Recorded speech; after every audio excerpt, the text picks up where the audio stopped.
Good morning students, welcome to Parmarth Shiksha निकेतन। इस lecture में हम लोग 11th क्लास की मैथ्स का पोर्शन अलजेब्रा स्टार्ट करें, ठीक है ना। अलजेब्रा अलजेब्रा में हम लोग स्टार्टिंग कहाँ से करेंगे? सेट थियरी से स्टार्टिंग करेंगे। तो सबसे पहला जो चैप्टर हम लोग ले रहे हैं वो क्या है? Set theory. मैं बता दूं आपको कि आप लोग देख भी रहे होंगे, पैरेलली हम लोगों ने दो चीज़ें स्टार्ट करी। एक अलजेब्रा अभी स्टार्ट कर रहे हैं इस लेक्चर से, और उसके पहले हम लोग कैलकुलस स्टार्ट कर चुके हैं, है ना।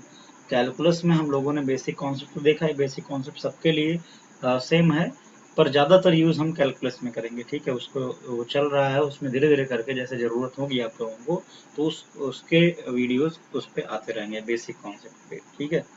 अभी मॉड का कॉन्सेप्ट तक हम लोग ले गए थे, मॉड के कॉन्सेप्ट तक हम लोग देख चुके हैं।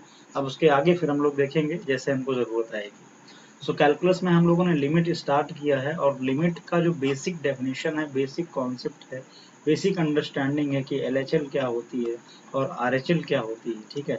ये सारी चीज़ें हम लोगों ने देखी है, ठीक है। यहाँ से आपको कनेक्ट कर रहे हैं हम, क्योंकि जो 12th के स्टूडेंट हैं उनके लिए भी ये ज़रूरी था, और जो 11th के स्टूडेंट हैं उनको तो पढ़ना ही है, ठीक है।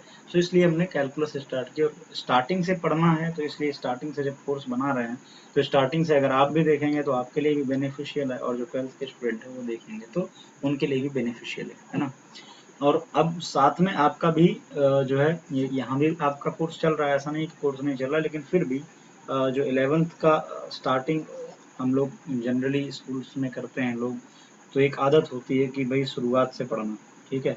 इसलिए मैं अलजेब्रा को भी साथ में स्टार्ट कर रहा हूँ। सेट थ्योरी यहाँ से जो शेड्यूल है आपका वीक में 3-4 दिन का जो भी शेड्यूल है कि उस दिन मैथ्स पढ़नी है 11th को, तो उसमें कुछ पोर्शन, ठीक है ना, मैं अलजेब्रा डालूंगा और कुछ पोर्शन कैलकुलस का रहेगा, ठीक है। तो इस तरीके से पैरेलली दोनों चीज़ें चलती रहेंगी। आप लोग कनेक्ट रहें और देखते रहें कि कौन सा लेक्चर कब आ रहा है ना। अलजेब्रा स्टार्ट करते हैं यहाँ से। सबसे पहले हम लोग कौन सा चैप्टर देखने वाले हैं? Set theory. सेट थियरी मैं यहाँ पे लिख देता हूँ, सेट थियरी, ठीक है ना। इसमें हम लोग ये देख चुके हैं कि नंबर सिस्टम क्या है, क्योंकि ये ज़रूरी चीज़ है सेट थ्योरी पढ़ने के लिए। नंबर सिस्टम हम लोगों ने बेसिक कॉन्सेप्ट में देखा था। अगर मैं n से डिनोट करना चाहूँ तो n क्या होता है? ऑल नेचुरल नंबर, ठीक है ना, ये नेचुरल नंबर है। अगर मैं बोलूँ कि what is r, r is the family of real numbers, r represent करेगा किसको? रियल नंबर को। और अगर मैं बोलूँ q, q रिप्रेजेंट करता है रेशनल नंबर को, ठीक है। अगर मैं बोलूँ QC तो ये रिप्रेजेंट करेगा इरेशनल नंबर को। इस तरीके से हमने देखा I, what is I is integer, the family of integer. या फिर हम Z भी लिखते हैं। अगर मैं बोलूँ I प्लस, इसका मतलब पॉजिटिव इंटीजर। मैं बोलूँ I माइनस, इसका मतलब नेगेटिव इंटीजर, ठीक है। तो इस तरीके से हम लोगों ने ये सारी चीज़ देखी। अगर मैं बोलता हूँ W क्या है? W is a whole number. अगर मैं बोलूँ capital C is a complex number. तो इस तरीके से हम लोगों ने ये सारे कॉन्सेप्ट देख रखे थे। What is odd number? Odd number हमने देखा था जो 2 से डिविजिबल हो, सॉरी 2 से डिविजिबल ना हो। 2 से डिविजिबल ना हो तो ऑड है, मतलब कि विषम है। और जो 2 से डिविजिबल है वो क्या है? इवन है, ठीक है ना, डिविजिबल बाई 2। तो इस तरीके से हमने देखा कॉन्सेप्ट, ठीक है। अब उनकी हमको एप्लीकेशन की ज़रूरत है। जब सेट थ्योरी पढ़ेंगे तो हर जगह पे हर एक क्वेश्चन में हमको इन सब के बारे में पूछा जाएगा, तो हमको इसका आइडिया होना चाहिए था। इसलिए हम लोगों ने नंबर सिस्टम में ये देखा था, है ना। इस तरीके से कॉन्सेप्ट हमको मिलते रहेंगे। और क्या देखा था हम लोगों ने? सिंबल्स देखे थे, सिंबल्स देखे थे। हम लोगों ने ये सिंबल देखा था, जो कि इस चैप्टर में ज़रूरत बहुत ज़्यादा पड़ने वाली है। पूरा का पूरा चैप्टर इन्हीं सिंबल से भरा पड़ा है, ठीक है। हमने ग्रेटर देन देखा, लेस देन देखा, ठीक है ना, इक्वल देखा, ठीक है ना, नॉट इक्वल देखा, नॉट बिलोंग्स टू देखा, है ना। तो ये सारे जो सिंबल्स हम लोगों ने पढ़े हैं, उन सब की ज़रूरत यहाँ पर आने वाली है, ठीक है। ये फॉर एवरी, ठीक है, इन सब चीज़ों की थोड़ा आप अगर नहीं देखे हैं तो आप ये लेक्चर, अभी तो मैं फिलहाल इंट्रोडक्टरी लेक्चर ले रहा हूँ, है ना। इसमें बताऊंगा ही कि कौन सी चीज़ क्या है। तो अगर आपको फिर भी कोई डाउट आए तो आप वो लेक्चर्स जो है अगर नहीं देखे हैं तो देख लें, ठीक है। मैं स्टार्ट करता हूँ। तो यहाँ पे मैं डेफिनेशन से स्टार्ट करता हूँ। सेट क्या है? What is set? अगर मैं इस तरीके से डिफाइन करूँ तो A set is a collection, कौन सा collection? Well defined collection of object. So object का ऐसा कलेक्शन जो कि वेल डिफाइंड है, उसे हम लोगों ने क्या नाम दिया? सेट नाम दिया. ठीक है, अभी ये समझ में नहीं आ रहा होगा, मैं कुछ एग्जांपल लेता हूँ. ठीक है, जैसे कि मैं एग्जांपल लूँ फैमिली ऑफ या कलेक्शन ऑफ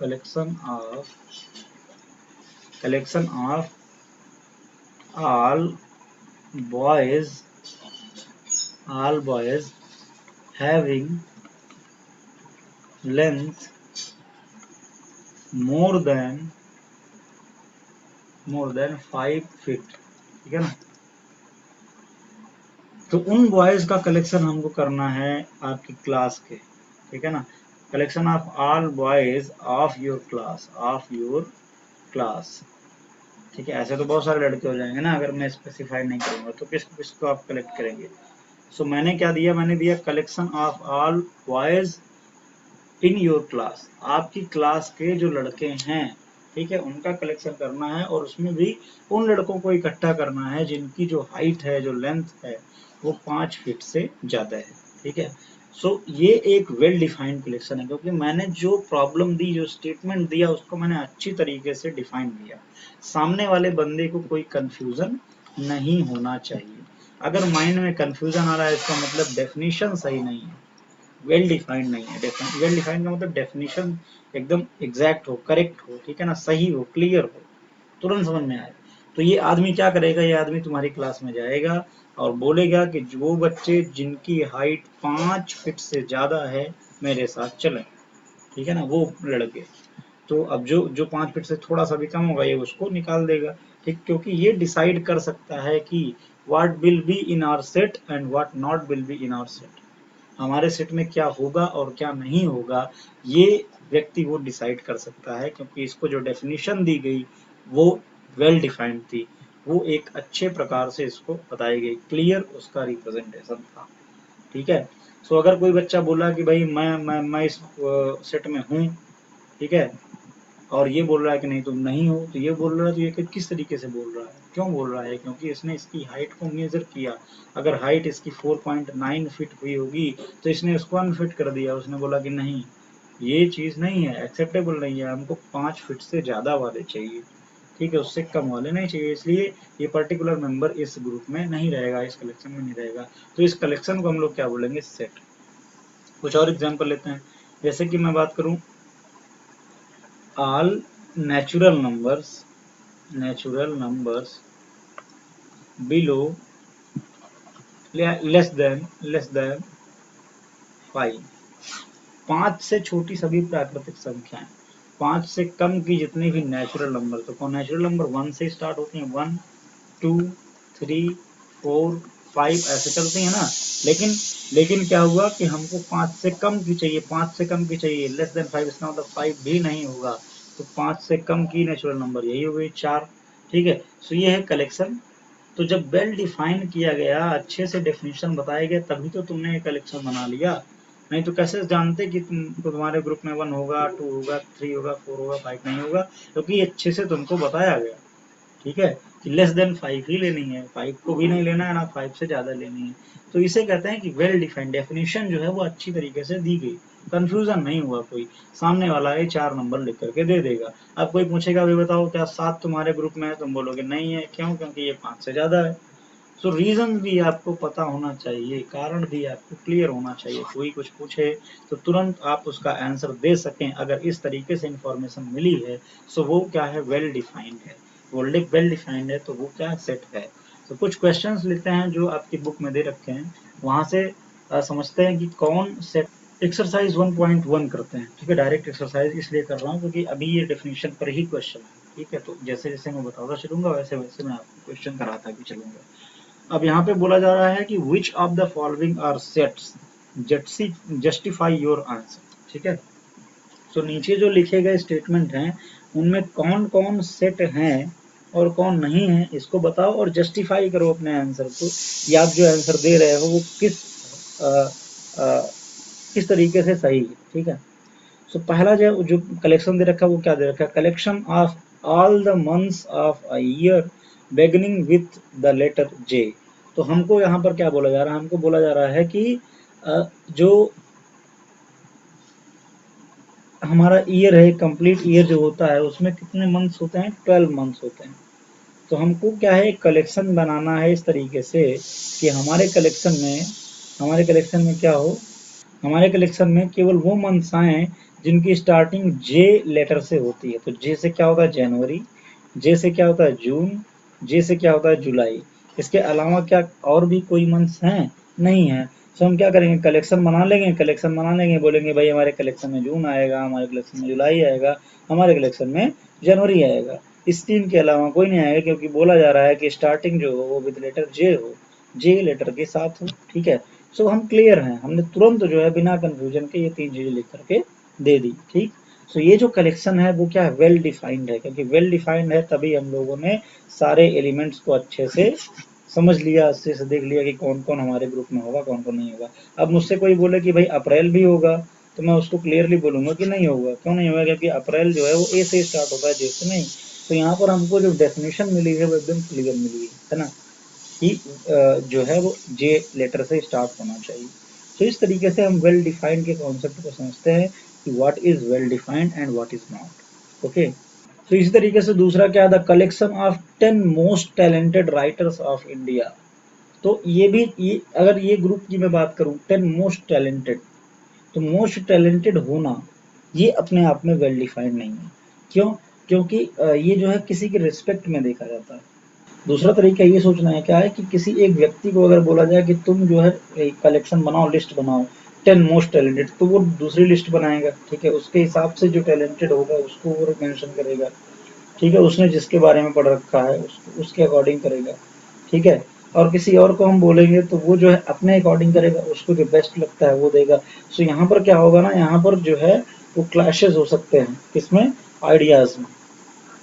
तो ये एक वेल डिफाइंड कोई वो नहीं है कि पैरामीटर जिससे आप रखें और वो आदमी अगर खरा उतर रहा है तो उसको हम लिस्ट में शामिल करें, अगर नहीं उतर रहा है तो नहीं शामिल करें। ठीक है, तो यहाँ पे कंफ्यूजिंग वाला पार्ट है, तो ये सेट नहीं है सबसे पहली बात।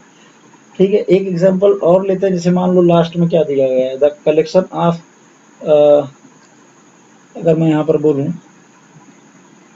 जैसे कि लास्ट में 9th नंबर पे क्या दे रखा है, collection of most dangerous animals of the world. So world के सबसे ज्यादा खतरनाक जानवरों का कलेक्शन अगर बनाना, सो ये क्या है, ये क्या वेल डिफाइंड है, इसके बारे में सोचो कि बताओ भाई वर्ल्ड के सबसे ज्यादा खतरनाक एनिमल्स कौन कौन से हैं। तो ये भी डिपेंड करेगा ना पर्सन पे, कि पर्टिकुलर पर्सन को कौन ज्यादा खतरनाक लगता है। अब कहीं कहीं के लोग सांप से खेलते हैं, ठीक है, उनको सांप से डर ही नहीं लगता है। सो इसका मतलब क्या है, इसका मतलब ये है कि उनके लिए जो सांप है वो डेंजरस नहीं है। ठीक है, कहीं कहीं लोग शेर पालते हैं तो उनके लिए शेर डेंजरस नहीं है। कहीं कहीं पे लोग बिच्छू वगैरह को खा जाते हैं तो वो उनके लिए डेंजरस नहीं है। तो इस तरीके से जो जानवर हैं उसमें डेंजरस होना, ये जो वर्ड बोला गया, ये जो स्टेटमेंट है कि डेंजरस होना, ये वेल डिफाइंड नहीं है। ठीक है, ये फिक्स नहीं है, ये डिपेंड करेगा कि कहाँ के लोग कैसे हैं। ठीक है ना, किसी व्यक्ति के लिए, किसी पर्टिकुलर व्यक्ति के लिए कोई चीज डेंजरस होगी, कोई जानवर डेंजरस होगा, कोई नहीं होगा। ठीक है, किसी को गाय से डर लगता होगा, किसी को भैंस से डर लगता होगा। ठीक है, किसी को सांप से डर लगता होगा, किसी को बिच्छू से डर लगता होगा। तो जैसे कि मैं बात करूं भाई पर्टिकुलर, अगर आप लोग अपने आप के बारे में सोचे तो आप किससे डरते हैं। कोई लड़का होगा जिसको सबसे ज्यादा डर सांप से लगता होगा, शेर से भी नहीं लगता होगा उसमें। किसी को वो शेर से डर लगता होगा, सांप से डर लगता होगा ना, कुत्तों से डर नहीं लगता होगा, कुछ को होगा कुत्तों से ही डर लगता होगा। तो इस तरीके से सबके अपने अपने अलग अलग प्रोस्पेक्टिव हैं। सो ये मोस्ट डेंजरस जो है, अगर मैं बोलूँ 10 मोस्ट डेंजरस, ठीक है, तो उसकी कोई लिस्ट बनाना पॉसिबल नहीं है जो सब पर फॉलो हो, यूनिवर्सल हो। ठीक है, इसीलिए एक टर्म दिया गया कि वो यूनिवर्सल, तो यूनिवर्सल भी होना चाहिए आपका सेट। तो ये जो कलेक्शन है वो यूनिवर्सल नहीं है, वो सब पर लागू नहीं होता है। सबके लिए जो हम टीम बनाएंगे, जो 10 लोगों का नाम लिखेंगे 10 जानवर का, वो जरूरी नहीं है कि वो सबके लिए डेंजरस ही हो। तो इसलिए ये जो कलेक्शन है वो सेट नहीं है। क्यों नहीं है, क्योंकि ये वेल डिफाइंड नहीं है। ठीक है, अब हम लोग बात करते हैं कि सेट को रिप्रेजेंट कैसे करते हैं। ठीक है, रिप्रेजेंटेशन ऑफ सेट, अभी हम लोगों ने डेफिनेशन देख ली इसकी, समझ गए, कुछ कुछ एग्जांपल देख लिए, आप लोग बाकी एग्जांपल करें। सो रिप्रेजेंटेशन के लिए मैं बता दूं कि सेट को हम लोग रिप्रेजेंट करते हैं इंग्लिश अल्फाबेट से, इंग्लिश अल्फाबेट के, ठीक है ना, कैपिटल लेटर से। तो सेट को कैसे रिप्रेजेंट किया जाएगा? सेट को हम लोग रिप्रेजेंट करेंगे कैपिटल लेटर से, ठीक है। और सेट में जो कलेक्शन में जो चीजें होती हैं, ठीक है, जैसे मैं बोलूं पेन का कलेक्शन है, तो पेन है, इस कलेक्शन में पेन है ना बहुत सारी। सो इन इन चीजों को हम लोग बोलते हैं मेंबर्स। क्या बोलते हैं? मेंबर्स, या फिर और क्या बोलते हैं? मेंबर्स हो गया, या फिर एलिमेंट्स बोलेंगे, एलिमेंट्स, ठीक है ना, या फिर कॉन्स्टिट्यूएंट्स बोलेंगे, कॉन्स्टिट्यूएंट्स अवयव बोलेंगे, ठीक है। तो इस तरीके से हम डिफरेंट डिफरेंट नाम दे सकते हैं, मेंबर्स बोल सकते हैं, एलिमेंट्स बोल सकते हैं, है ना। सो हम एलिमेंट बोले, एलिमेंट ज्यादा सही लगता है, ठीक है। सो सेट के जो एलिमेंट है, सेट को रिप्रेजेंट करेंगे कैपिटल लेटर से, और उसके जो एलिमेंट्स हैं, जो उसके अंदर की चीजें हैं, उनको रिप्रेजेंट करेंगे स्मॉल लेटर से, इंग्लिश अल्फाबेट के स्मॉल और कैपिटल लेटर से, ठीक है। सो सेट को हमने कैपिटल से डिनोट किया, एलिमेंट्स को स्मॉल से। एक और चीज है, कहीं कहीं पे हम लोग लैटिन लैंग्वेज का भी यूज करते हैं, ठीक है, वो देखेंगे जहां पर हम करेंगे तो, ठीक है। तो जैसे कि मुझे एक सेट डिफाइन करना हो, set of all integers from -3 to +7, ऐसे मान लो मैंने डिफाइन किया एक सेट को, कि हमें जो है सेट बनाना है, किसका सेट बनाना है? -3 से लेकर के +7 के बीच में जितने भी इंटीजर आते हैं उनका। सो कौन कौन आता है? बीच में लेना है, इनको नहीं लेना है, ठीक है, इनको +7 तक, ठीक है ना, अप टू मैंने लिख दिया ना, अप टू +7, तो इनको भी शामिल करना ही है, ठीक है। सो -3 खुद एक इंटीजर हो गया, -4, इस तरीके से अगर हम आगे जाएंगे तो फिर बढ़ते जाएंगे ना, लेकिन हमको क्या करना है? हमको पॉजिटिव की तरफ जाना है। सो वो नंबर लाइन हम नहीं बोले, ये चीज हमारे दिमाग में रहना चाहिए कि नंबर लाइन हमेशा याद रहे। हम लोगों ने नंबर लाइन में क्या देखा था? नंबर लाइन में हम लोगों ने देखा है कि ये नंबर लाइन होती है, बीच में 0 होता है, और यहाँ पे नेगेटिव नंबर्स -1, -2, -3, ऐसे -4, -5, और ऐसे हम इनफाइनाइट तक जाते हैं, माइनस इनफाइनाइट तक बढ़ते जाते हैं, ठीक है। और इधर पर क्या होता है? +1, +2, +3, +4, +5, +6, है ना, उसके बाद +7, और ऐसे इनफाइनाइट तक यहाँ भी हम बढ़ते जाते हैं, ठीक है। सो अब हमको क्या करना है? हमको क्या लेना है? हमको इंटीजर्स लेने हैं जो -3 से स्टार्ट होते हैं और +7 तक जाते हैं, है ना। वो सारे इंटीजर्स लेना मतलब कि उसके बीच की वैल्यू नहीं लेनी है हमको, केवल और केवल जो ये वैल्यूज है, -3, -2, -1, 0, +1, +2, +3, +4, +5, +6, +7, इनको लेना है। तो इनको अगर मैं डिफाइन करता हूँ सेट एक्स से, तो x इज इक्वल टू लिखा कैसे जाएगा? आप वो समझिए। रिप्रेजेंट करने की दो मेथड है, अभी हम उसकी चर्चा करेंगे, लेकिन अभी के लिए हम ऐसे देख लें कि अगर मैं फर्स्ट मेथड की बात करूं, ठीक है, दो मेथड क्या क्या है? फर्स्ट मेथड है tabular form, tabular form, tabular form में सेट को लिखें। दूसरा मेथड है set builder form, set builder form, ठीक है ना। सो अगर मैं टेबुलर फॉर्म की बात करूं तो यहाँ पे एक ब्रैकेट बनाते हैं, और उस ब्रैकेट के अंदर, इसके अंदर जो भी एलिमेंट हैं उनको एज इट इज हम रख देते हैं, लिख देते हैं, ठीक है, कॉमा से सेपरेट करके। सो हम क्या लिखेंगे? x इज इक्वल टू यहाँ पे हमने ब्रैकेट बना दिया, ठीक है, करली ब्रैकेट है, करली ही ब्रैकेट बनाएंगे, बड़ा ब्रैकेट नहीं बनाएंगे, ध्यान में रखना है। सेट को रिप्रेजेंट करने के लिए करली ब्रैकेट ही बनाते हैं। उसके अंदर हम क्या लिखेंगे? इसके एलिमेंट्स को। सो कौन कौन आएगा? -3 आएगा, -2 आएगा, -1 आएगा, 0 आएगा, +1, +2, +3, +4, +5 एंड +6, +7। सो ये हो गया हमारा सेट, ठीक है। इन सबको हम लोग क्या बोलेंगे? इन सबको एलिमेंट्स बोलेंगे, एलिमेंट्स। और ध्यान रखना है कि एलिमेंट्स को हम सेपरेट कैसे करते हैं? बीच में कॉमा लगा के। यहाँ मैंने हर जगह कॉमा लगाया हुआ है ना, 2 और 3 के बीच में, 3 और 4 के बीच में, तो इस तरीके से कॉमा लगाएंगे। ये क्या है? ये कैपिटल लेटर है इंग्लिश का, जिसको हमने सेट का नाम दिया है, सेट एक्स, ठीक है। इसे क्या पढ़ेंगे? सेट। तो इस तरीके से हम सेट एक्स को डिफाइन करेंगे, या किसी भी सेट को डिफाइन करेंगे। सो अब नेक्स्ट कॉन्सेप्ट क्या है, नेक्स्ट चीज ये है कि हम ये देखें कि कोई पर्टिकुलर एलिमेंट सेट में है या नहीं, उसको कैसे बताया जाए। जैसे कि मैं एक सेट लिखता हूँ, रैंडम सेट लिखता हूँ 1 2 3 4 ऐसे लिखता हूँ, ठीक है। अब मुझसे अगर कोई पूछे कि भाई बताओ पर्टिकुलर एलिमेंट सेट में है कि नहीं है, उसको कैसे लिखें, तो उसके लिए एक सिंबल है बिलोंग्स टू, जिसकी चर्चा हम लोग ऑलरेडी कर चुके हैं। बिलोंग्स टू का क्या मतलब होता है, संबंधित है। कोई जिस चीज की बात कर रहे हैं वो जो चीज है वो जुड़ी हुई है, संबंधित है किसी पर्टिकुलर चीज से, ठीक है। दूसरा अगर मैं सिंबल ऐसे बनाता हूँ, इसका क्या मतलब, नॉट बिलोंग्स टू, ठीक है ना। इस तरीके से हम पढ़ेंगे, नॉट बिलोंग्स टू, इसका मतलब है कि संबंधित नहीं है, संबंधित नहीं है,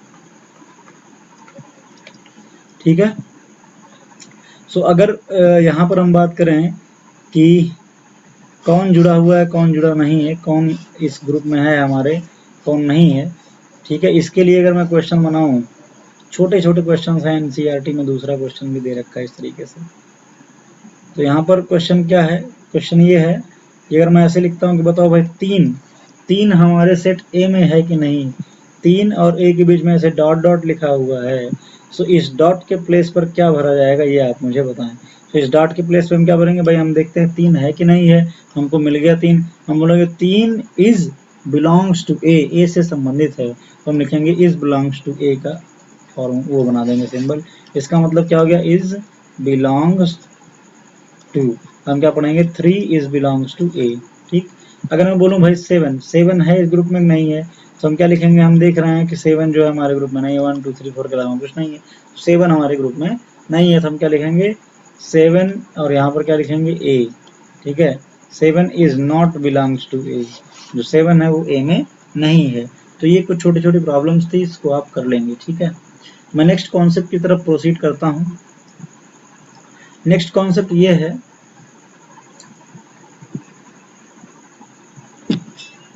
हमने ये देख लिया सेट क्या होता है, सेट को रिप्रेजेंट कैसे करते हैं, कोई पर्टिकुलर एलिमेंट सेट में है या नहीं तो उसको कैसे हम रिप्रेजेंट करते हैं। अब हम लोग ये देख लेते हैं कि दो टाइप क्या क्या है जिससे रिप्रेजेंटेशन हम करते हैं, है ना। दो मेथड क्या है, दो फॉर्म क्या है जिसमें हम सेट को रिप्रेजेंट करते हैं। पहला जो फॉर्म है वो क्या है, वो टैबुलर फॉर्म है, टैबुलर फॉर्म, या उसी को हम लोग रोस्टर फॉर्म बोलते हैं। तो ये रोस्टर फॉर्म है, ठीक है। या इसी को हम लोग क्या बोलते हैं, इसी को हम लोग एक्सपैंडेड फॉर्म भी बोलते हैं, ठीक है।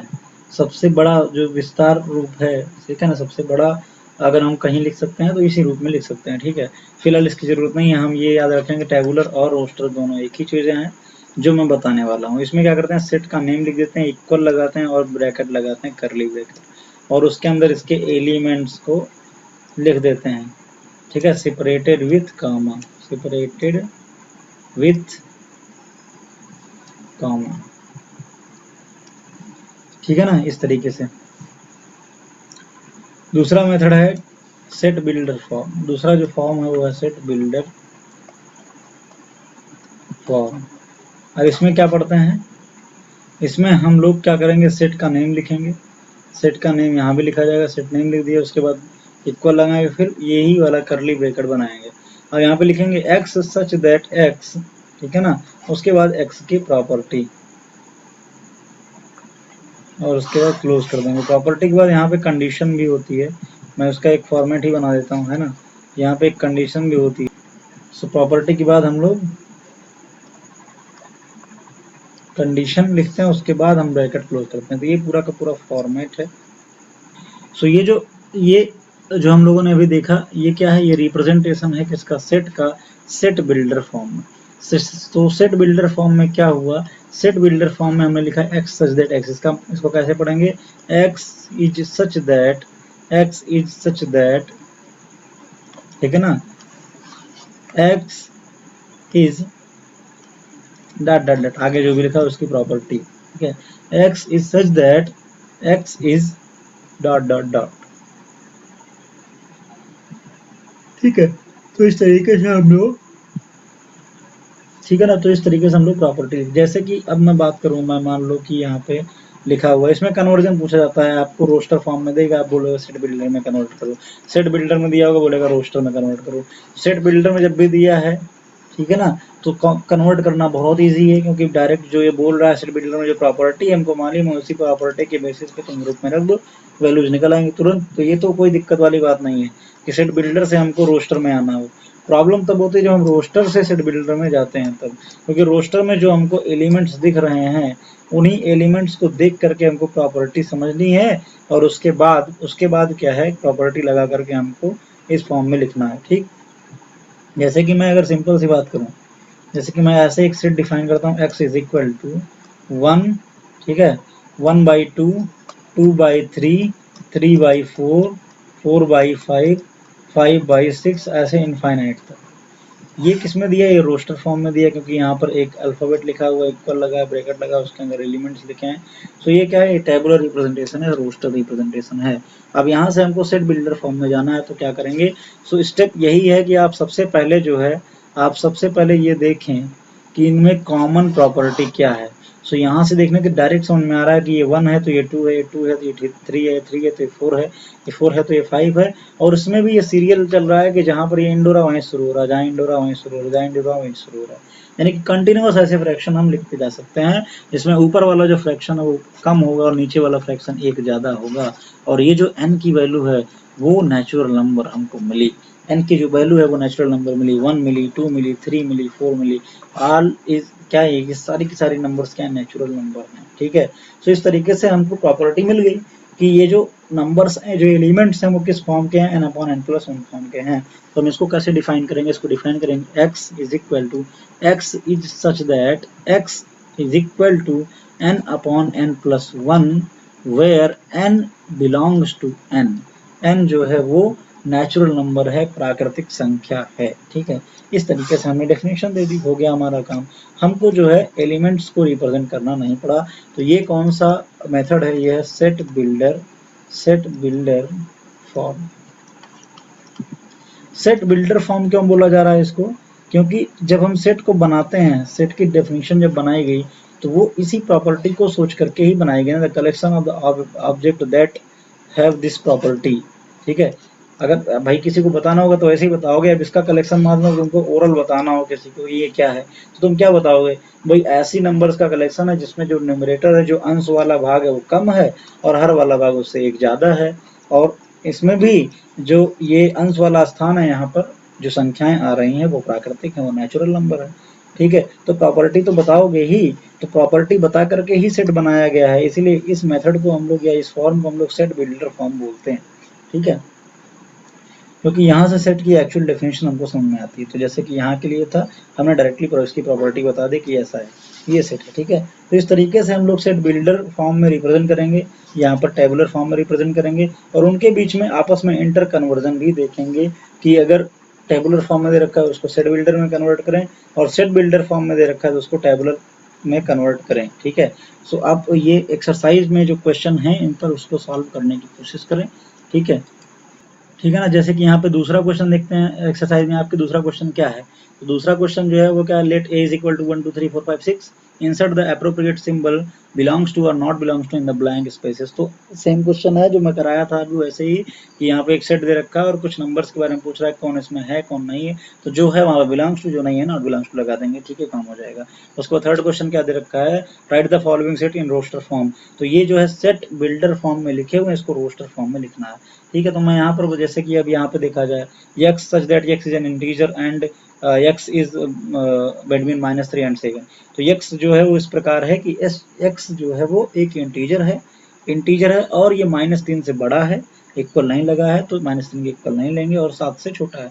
तो -3 से बड़ा और 7 से छोटा कोई भी एक इंटीजर आप बताएं। तो ये भी क्वेश्चन हम लोगों ने देखा था। ठीक है, वहां पे मैंने बोला था कि फ्रॉम -3 टू 7, -3 से लेकर के 7 तक जाना, तो दोनों को शामिल करना था, यहाँ पर दोनों को शामिल नहीं करना। ठीक है, दूसरा क्वेश्चन देखते हैं, x is such that x is a natural number less than 6, 6 से कम की नेचुरल नंबर कौन कौन सी होती हैं, है ना। अभी हम लोगों ने देखा था 4 से कम के नेचुरल नंबर, 5 से कम की। तो इस तरीके से ये क्वेश्चन है, ठीक है, आप इसको ट्राई करें। मेन चीज जो ध्यान में रखनी है वो यहाँ पर ध्यान में रखनी है। अगर मैं 5th नंबर क्वेश्चन की बात करूँ, the set of all letters in the word trigonometry. तो इसका जब मैं बनाऊंगा, जैसे कि मैं एग्जाम्पल करा दूं, इसका जब मैं बनाऊंगा, ठीक है, सेट, तो यहाँ पे क्या लिखा हुआ है, यहाँ पे ट्रिगोनोमेट्री लिखा है, ट्रिगोनोमेट्री। तो इसके सारे लेटर्स का मुझको सेट बनाना है। मान लो एक्स है, तो मैं कैसे लिखूंगा, टी है इसमें, ठीक है, आर है इसमें, आई आ गया इसमें, ओ आ गया इसमें, एन आ गया इसमें, ठीक है। अब ओ फिर से आया है, तो एक बार तो मैंने बता दिया ना कि ओ आया है, अब बार बार बताने की क्या जरूरत है भाई, ओ आया है तो ठीक है, ओ जितनी बार आया हो उससे क्या मतलब। तो सेट से हमको ये इन्फॉर्मेशन मिलती है कि कौन है, ठीक है, ये इन्फॉर्मेशन नहीं मिलती कि कौन कितनी बार, ठीक है। सो ओ इस शब्द में आएगा, इस वर्ड को जब आप बनाओगे तो उसमें ओ की जरूरत पड़ेगी, इतना केवल बताना है, किसकी किसकी जरूरत पड़ेगी, बस कितनी बार पड़ेगी इससे मतलब नहीं है। तो टी की जरूरत पड़ेगी, आर की पड़ेगी, आई की पड़ेगी, ओ की पड़ेगी, एन की पड़ेगी, ठीक है। फिर ओ आया तो उसको नहीं लिखेंगे, फिर एम आया, ठीक है, लिखे नहीं है तो लिखेंगे, फिर ई आया, नहीं लिखे हैं तो इसको भी लिखेंगे, फिर उसके बाद टी आया, ठीक है, टी ऑलरेडी हम लिख चुके हैं, टी नहीं लिखेंगे। उसके बाद आर, आर ऑलरेडी लिख चुके हैं, नहीं लिखेंगे। वाई, वाई हम कहीं नहीं लिखे थे तो वाई हम लिखेंगे, ठीक है। तो इस तरीके से हम सेट बनाते हैं, रिपीट नहीं करते हैं, ध्यान रखना। तो रोस्टर फॉर्म में रिपीटेशन अलाउड नहीं है, एक बार लिख दिया तो फिर काम हो गया। और ऑर्डर भी इम्पॉर्टेंट नहीं है, और मेन चीज ये है कि ऑर्डर भी इम्पॉर्टेंट नहीं है, ऑर्डर नॉट इम्पॉर्टेंट, ठीक है। किसी भी ऑर्डर में आप लिख दो, आप वाई को पहले लिख दो, फिर टी को पहले लिख दो, फिर ओ को इधर, कुछ भी कर दो भाई। यार ये क्या है, ये क्या फैमिली है, ये एक फैमिली है, ठीक है, ये एक कलेक्शन है, इसमें कोई किसी भी ऑर्डर में खड़ा रहे, बस रहे उसी कलेक्शन में ही, बाहर ना जाए, तो वो डिफाइंड है, ठीक है ना, उसमें कोई प्रॉब्लम नहीं है। तो इस तरीके से हम लोग, आप लोग प्रॉब्लम को सॉल्व करें, ठीक है, प्रॉब्लम को ट्राई करें। नेक्स्ट क्वेश्चन देखते हैं क्या है।